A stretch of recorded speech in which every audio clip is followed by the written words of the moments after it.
Train বড় অন্ধকার হয়ে যাচ্ছে তো।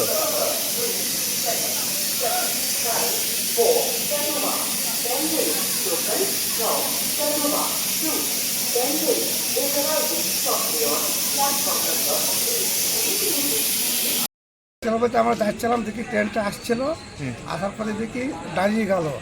হঠাৎ করে দেখি খুব ধোঁয়া বার হচ্ছে, দিয়ে আরপিএফরা ছুটে আসলে তারপর গাড়ি থেমে থেকে তারপর যেসব লোকজন জড়ো হয়ে গেল, খুব অন্ধকার হয়ে গেছিল ধোঁয়ায়।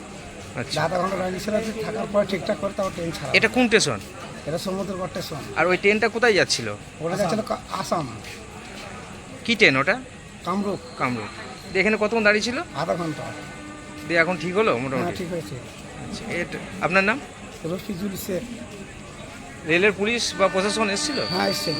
আচ্ছা, ওরাই আবার ঠিক করে ছাড়লো, তাই তো? ঠিকঠাক করে ওরাই আবার ছাড়লো। কিরাম টাইপের ধোঁয়া বা আগুন একটু?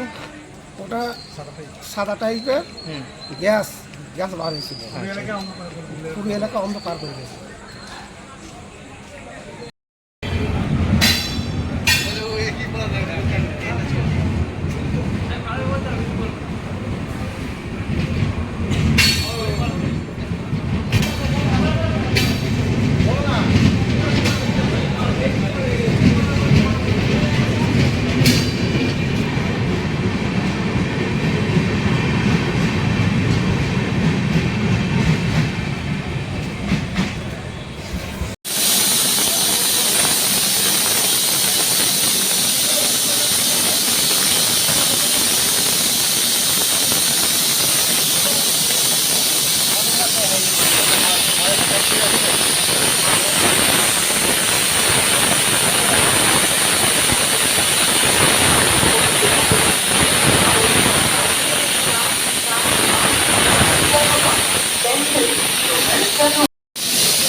আজকে একটা ট্রেন, এসি ট্রেন যাচ্ছিল, চলে গেছে, কতটা ধোঁয়া উঠছে দেখো।